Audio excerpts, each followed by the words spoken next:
સુરતમાં બોલિવૂડ એક્ટર અંકિત રાજે તેમની આગામી ફિલ્મ અજબ ટાર્ઝન કી ગજબ કહાનીના પ્રમોશન માટે સુરતની મુલાકાત લીધી હતી. મીડિયા સાથેની વાતચીતમાં તેમણે ફિલ્મની વાર્તા, શૂટિંગ લોકેશન અને બાળ કલાકારો સાથેના તેમના અનુભવ વિશે માહિતી આપી હતી. સુરતમાં યોજાયેલા પ્રમોશનમાં અંકિત રાજે જણાવ્યું હતું કે ફિલ્મ અજબ ટાર્ઝન કી ગજબ કહાની જે 12 ડિસેમ્બરના રોજ રિલીઝ થઈ હતી અને ફિલ્મની વાર્તા ટાર્ઝન વિશે કહ્યું હતું કે જે બાળપણમાં જંગલમાં ખોવાઈ જાય છે, ત્યાં પ્રાણીઓ સાથે મોટા થાય છે અને બહારની દુનિયા વિશે કોઈ જાણકારી હોતી નથી. વાર્તામાં ટ્વિસ્ટ તૈયાર આવે છે ત્યારે બાળકનું એક ગ્રુપ પિકનિક માટે જંગલમાં આવે છે અને ફસાઈ જાય છે. ટાર્ઝન કેવી રીતે તેમની મદદ કરે છે અને કેવી રીતે બાળકો શહેર પાછા ફરે છે, પછી ટાર્ઝનને યાદ કરીને પાછા આવે છે. આ સુંદર લાગણીસ્પર સફર ફિલ્મમાં દર્શાવવામાં આવી હતી. અંકિત રાજે નિર્દેશક હિતેશભાઈ ટાર્ઝનની વાર્તા પ્રત્યેની માંગને પ્રશંસા કરી હતી.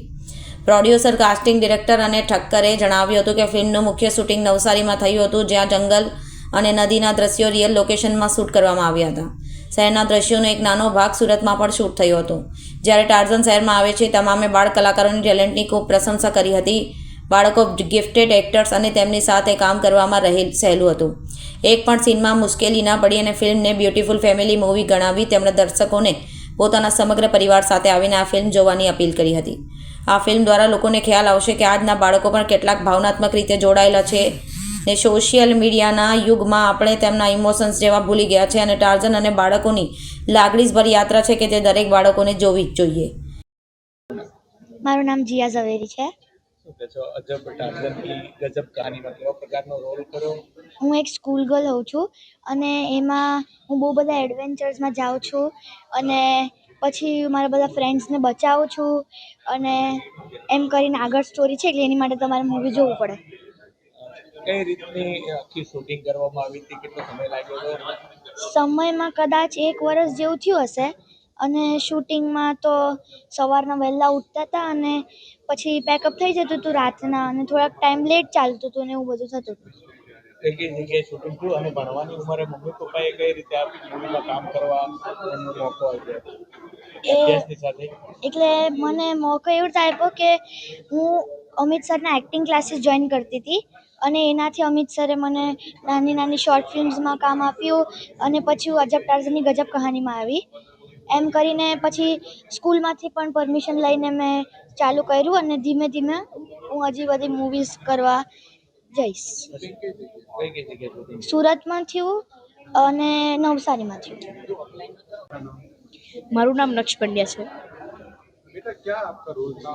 मेरा इस मूवी में एक गट्टू कैरेक्टर, मेरा कैरेक्टर का नाम है गट्टू कैरेक्टर, उसमें मैं एक स्कूल बॉय दिखाया गया हूँ। किस तरह का आपको क्या है पिक्चर में, क्या है आपका? पिक्चर में मतलब जैसे कि मैंने उधर मतलब हम लोग उधर एक जगह फंस गए थे, तो हम लोगों ने उधर बचाया, सब लोगों को न्यू फ्रेंड्स बनाए। कैसा रहा आपका? बहुत अच्छा रहा। नहीं, ये मेरा फिफ्थ मूवी है मेरी। कौन कौन थे इसके अंदर?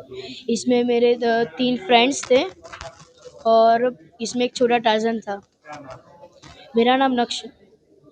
इसके अंदर ये पिक्चर के अंदर काम करने में क्या क्या तकलीफ आई? तकलीफ तो कुछ नहीं पड़ी, बहुत मज़ा आया उल्टा हमको। क्या क्या शूटिंग हुई? इधर सूरत नवसारी में भी हमारा शूट हुआ है। कितने बजे से कितने बजे? मतलब देखो सुबह 6 बजे से लेकर रात को 11 नहीं तो 1 बजे तक। पढ़ाई करते हो? हाँ, पढ़ाई करने के बाद ये शूटिंग करना आपको कितना हुआ?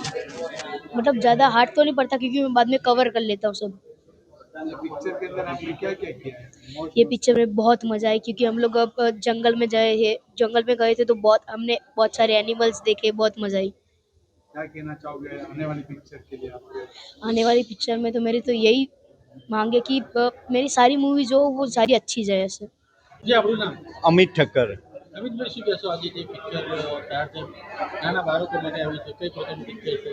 જો આ ગુજરાતી અર્બન ફિલ્મ છે પણ આ વર્ષની સૌથી મોટી એક્શન ફિલ્મ કહી શકાય, બિકોઝ કે આની અંદર જંગલીઓ સાથે ફાઇટ બતાવી છે આપણે, બરાબર? જંગલીઓ સાથે બચ્ચાઓની ફાઇટ છે, ટાર્ઝનની ફાઇટ છે, એટલે કહેવાય કે એડવેન્ચરની ટોટલ ધમાલ આ ફિલ્મમાં બતાવવામાં આવી છે. બાળકોનો કઈ પ્રકારનો રોલ છે? બાળકોનો સૌથી મોટો આમાં રોલ એ છે કે સાહસ બતાવ્યું છે અને સાહસ એટલે એવું પ્રકારનું સાહસ બતાવ્યું છે કે અમે બતાવીએ છીએ કે કંઈક આગળ એ સ્કૂલમાં બી ફસાય તો સ્કૂલમાં બી એ કેવી રીતના હિંમતભર્યું કામ કરે છે. સેકન્ડ થિંગ્સ અમે બતાવ્યું છે કે અગર જંગલમાં એ લોકો ફસાયા છે, ટાર્ઝન ફસાયો છે તો ટાર્ઝનને કેવી રીતના બચાવે છે અને પોતે ફસાયા છે તો પોતે કેવી રીતના બચી રહ્યા છે, એ બંને ઉપર બહુ મોટો ટ્વિસ્ટ આપ્યો છે અમે. લોકોને શું કહેશો આ પિક્ચર જોઈને? લોકોને હું એક જ કહીશ કે આવી સરસ ગુજરાતી ફિલ્મ બની છે અને આ વર્ષની સૌથી મોટી એક્શન ફિલ્મ છે, તો તમે ડેફિનેટલી એકવાર અને જરૂરથી નિહાળો, એકવાર અને ચોક્કસથી જુઓ અને બસ તમારો સાથ અને સહકાર આપો, એ જ મારી અપેક્ષા છે. પિક્ચર ક્યાં ક્યાં લાગશે? કઈ કઈ જગ્યાએ? પિક્ચર ઓલમોસ્ટ ઓલ ઓવર ગુજરાતમાં લાગશે. અમદાવાદ, વડોદરા, સુરત, રાજકોટ, આ બાજુ ભુજ, ભાવનગર, આ બાજુ આપણે નવસારી, બારડોલી, ઓલમોસ્ટ ગુજરાતમાં લાગશે. આપણે બસ લાલાનો રેકોર્ડ તોડવાનો છે. આપણે 200 CR કરવાની ગણતરી છે.